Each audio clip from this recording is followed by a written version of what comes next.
Bolsonaro e seus comparsas de genocídio estão fugindo da CPI da Covid como o diabo foge da cruz.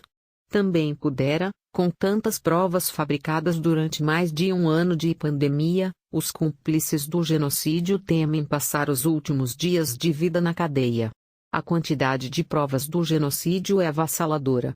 O governo deliberadamente ignorou as recomendações de órgãos internacionais de saúde durante a maior crise sanitária do país, liderou uma campanha de divulgação de remédios ineficazes que têm matado pessoas e boicotou absolutamente todas as medidas de prevenção como máscaras, distanciamento social e vacinas. O presidente do Senado, Rodrigo Pacheco, atuou como serviçal do bolsonarismo e tentou boicotar a instalação da CPI de todas as formas, alegando que não é o momento adequado e que ela corre o risco de ser transformada em palanque eleitoral. Ocorre que evitar a criação de uma CPI cujo pedido cumpre todos os requisitos formais, como é o caso, é ilegal. O STF precisou entrar em cena para garantir o direito constitucional de se instalar uma CPI. Pacheco então passou a defender que a investigação da comissão fosse estendida a prefeitos e governadores, atendendo a um pedido público de Bolsonaro. Mas, veja só que beleza, isso também seria ilegal.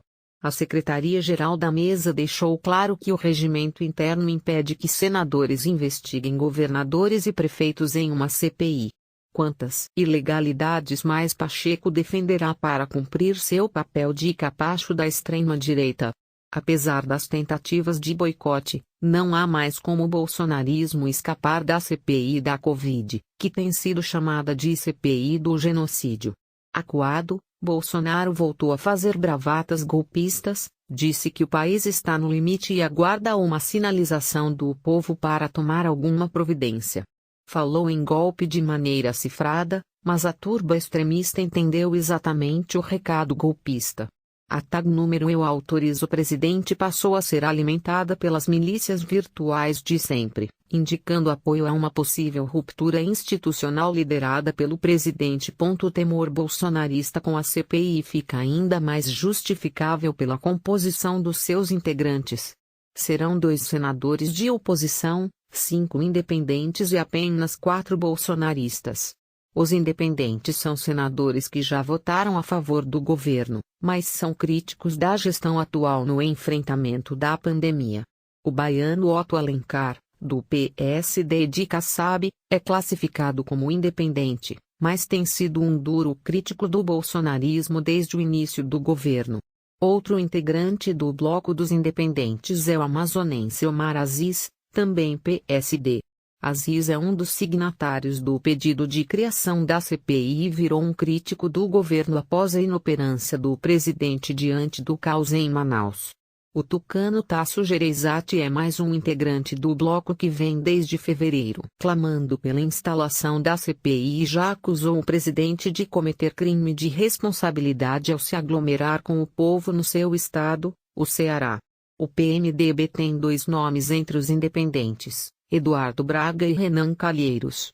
O primeiro não é exatamente um opositor do bolsonarismo, mas já cobrou o presidente publicamente pela omissão do governo federal no colapso de Amazonas, estado pelo qual foi eleito. Renan Calheiros, apesar de não fazer parte do bloco de oposição, é um dos mais ferrenhos críticos do bolsonarismo. A comissão, portanto, será formada, ao menos teoricamente, por 7 senadores que querem investigação séria contra 4 que querem empurrar as provas do genocídio para debaixo do tapete. Não há mais nada o que Pacheco possa fazer para salvar a pele do governo federal nessa CPI. O espaço que havia para manobrar ilegalidades para impedir essa investigação acabou. Os responsáveis pelo genocídio em curso serão investigados e terão que explicar algo inexplicável: o boicote sistemático a absolutamente todas as medidas de combate à pandemia. O pior dos mundos para o bolsonarismo se desenhou: Renan Calheiros será o relator da CPI, enquanto Omar Aziz será o presidente. O senador alagoano é um macaco velho do Senado e conhece como ninguém todos os meandros da política. Com a relatoria nas mãos, Renan ditará os rumos das investigações e ficará responsável pelo texto final que pode ser encaminhado ao Ministério Público. Além de um crítico feroz do governo, o senador é um entusiasta da candidatura a Lula e articula para que o MDB apoie o petista em 2022. Esse é o tamanho da pedra no sapato bolsonarista. Não há dúvidas de que o governo federal fará de tudo para continuar tentando boicotar as investigações. Bolsonaro tem um acordo com o Centrão e depende dele para aprovar projetos e barrar pedidos de impeachment. O presidente ofereceu 4 ministérios e bilhões de reais em emendas em troca do apoio, o que garantiu a eleição dos presidentes da Câmara e do Senado. Mas tudo indica que haverá pouco espaço para o Centrão empurrar a CPI para o forno da pizza. Eles são minoria na comissão e não conseguirão esconder os fatos apurados pela investigação, que certamente serão devastadores. Apesar de tantas artimanhas inconstitucionais lançadas pelo governo federal e do soldado bolsonarista que preside o Senado, as instituições dessa vez funcionaram e obrigaram os senadores a cumprirem o que manda a lei. Quando as instituições funcionam, inevitavelmente o bolsonarismo perde.